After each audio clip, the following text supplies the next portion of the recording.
Let's get into this one, yo, chat. The NBA was wrong about the Toronto Raptors. I was wrong about the Toronto Raptors too. I thought these guys were going to be completely garbage. I thought BI was going to be their only redeeming quality of the team.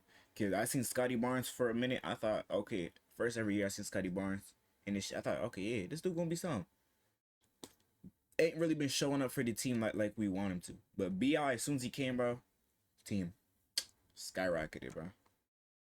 It's like we're making great plays, bro. The Raptors are currently the second best team in the Eastern Conference. Scotty Barnes is playing like an all-NBA player. RJ Barrett is hooping. Brandon Ingram is helping turn this... And at that point, when we call Scotty Barnes an all-NBA player, that's just how you know the NBA ain't playing as good as they should be. No hating shit. Top 10 offense. And Darko Rajakovic, he's pretty hyped as well.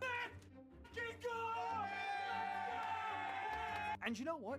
He should be hyped. Because the Raptors... Hey, that's the type of energy you need in the locker room, supposed to do this.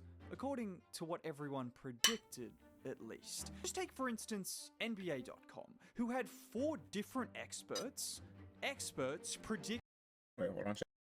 I'll be back. The Eastern Conference standings for this year. Where do you think those guys ranked the Raptors? Top 6? Top 8? Nah, bro, definitely in the bottom. Not a single one of those predictions had Toronto in the top 10 of the East. And it was the same all across the... Whoa!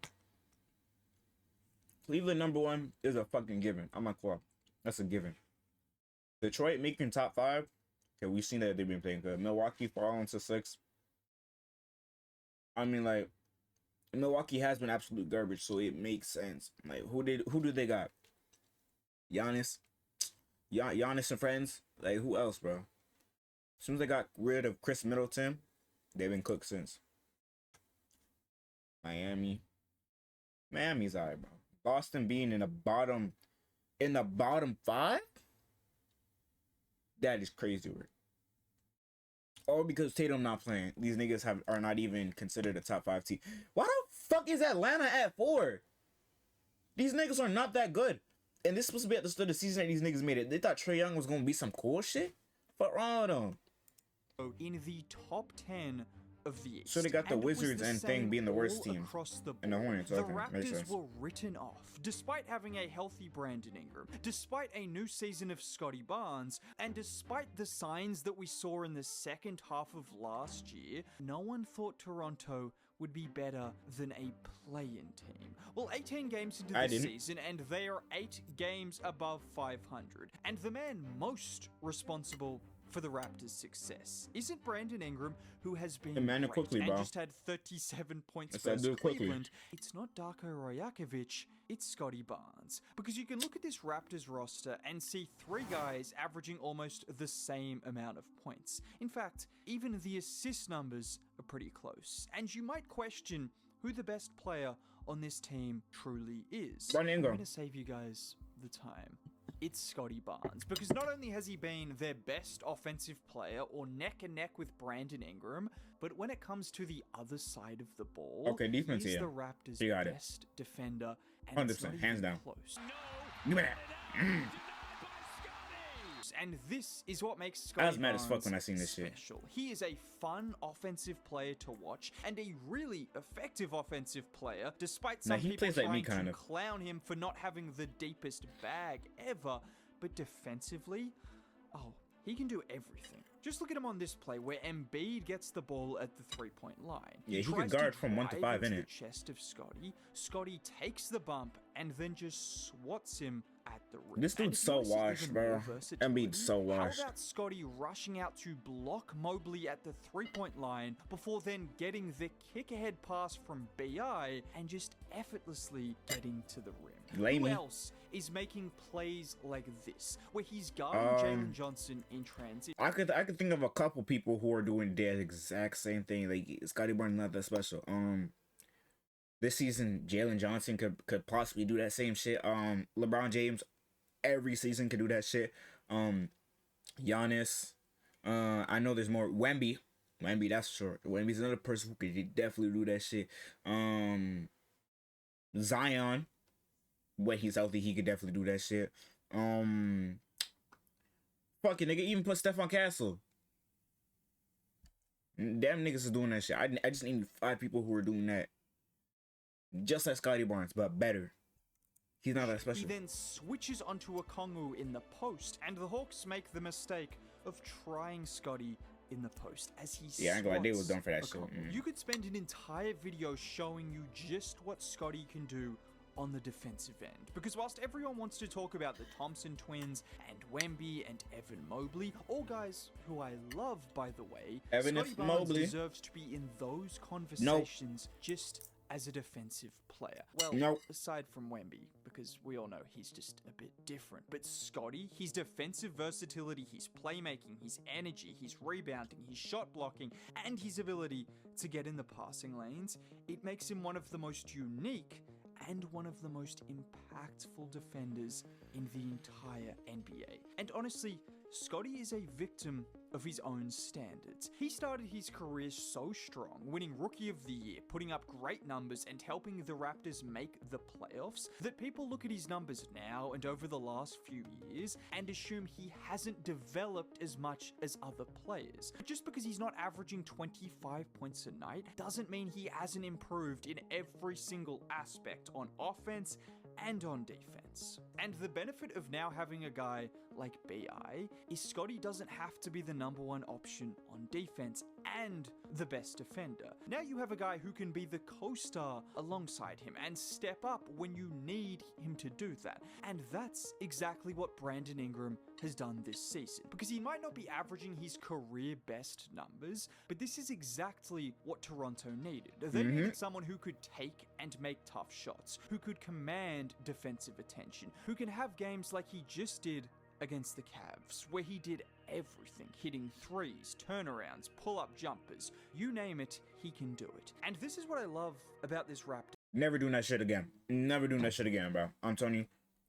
You got Evan Mobley on an off night, bro, and you doing this shit against Donovan Mitchell. You're never doing that shit again, bro. Come on.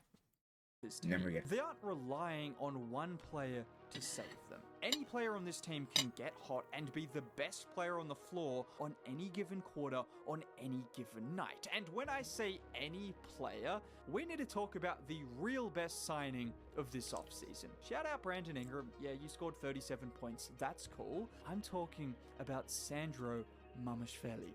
Who? Should we just call him Mamu? And I'm only half joking, because as great as Scotty, BI, and RJ have been, the top 3 players for this team for plus minus are Grady Dick, Jamison Battle, and Mamu.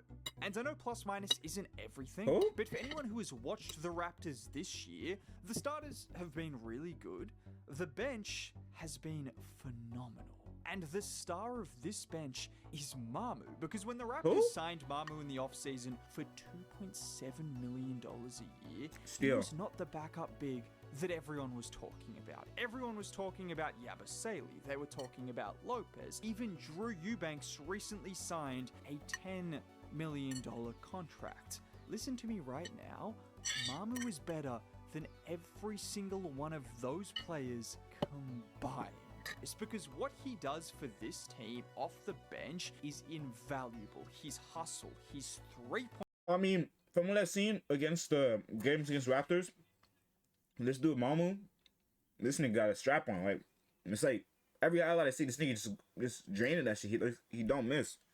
He don't. Point shooting, spacing the floor, getting out in transition. He does literally everything. And the recent game against Cleveland was the perfect example. With the Raptors trailing, like, bro, come on, bro. It's like every team wants to be the best they can against the fucking Cleveland Cavaliers. Like, we have never seen this nigga BI do that type of shit to a team. I might be lying, but I don't care, bro. It's like, why the fuck do you choose this night of all nights to go do it against the Cavs? You weren't doing it against the team you played yesterday or the day before. But niggas want to be going off when they go against the Cavs. Like, stop. For the first quarter, let Evan Mobley drop 50 on you, bro. Take over. He started things off by drilling back-to-back corner threes. But he didn't stop there, because a few minutes later, this time, watch Mamu help over to stop the initial drive, forcing the pass, and then look at his ability to recover. Yeah, see, like, this nigga number 35, you some stupid shit, nigga. Dunk the ball, boy. Getting the ball, stop it. With Dick getting the ball and trying to finish, I said, stop. Look who is there to clean it up. And then, just because he's the GOAT, he decided, why not drop a dime to Jamal Shed? And the guy he dropped a dime to, yeah, Jamal Shed, I could say all of the same things about his impact. They might be a foot apart in height. So you telling me the Raptors got their own mini Jokic, bro? The effort, the three-point shooting, both of these guys have brought it off the Raptors bench every single night. And this goes for the entire bench, not just these two guys. Even the rookie Colin Murray-Boyles, who's probably been the most underrated rookie. Hey, man, I've been saying, bro, this nigga, I've been hearing this dude CMB is tough as hell, but I have not seen this dude play. Dead ass. So far. Not only has he been giving you some decent production as a I generally have not seen CMB play, but everyone keeps saying he's tough as hell. Defense, we are already seeing. Just like here with him pressing past half. I might need to tune into a Raptors game, yeah. Loose pass and then keep it in play.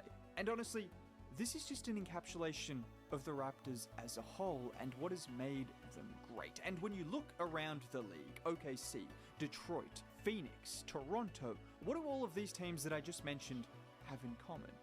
They play hard every single night. It sounds simple, but honestly... sounds like some shit the Hornets need to be doing. They said these niggas want to be lollygagging every minute. That's exactly why the Hornets are a joke of a franchise. Cause niggas don't be taking shit seriously. Nigga, even against the Wizards, bro. Like, it's ass versus ass, but we end up coming out the worst. It's sad. Can be the biggest difference in the NBA, and that is one thing I have loved. Just get LaMelo Ball out of there, bro, please. To the skill, the ball movement. Get him to the Rockets. That's where we need him at. As well. I'm just happy to see Toronto back towards the top of the Eastern Conference again. And just not to win a chip. The GOAT. That's all I can say. Like, it's just not to win a chip. That is Tuskies. That's Tuskies.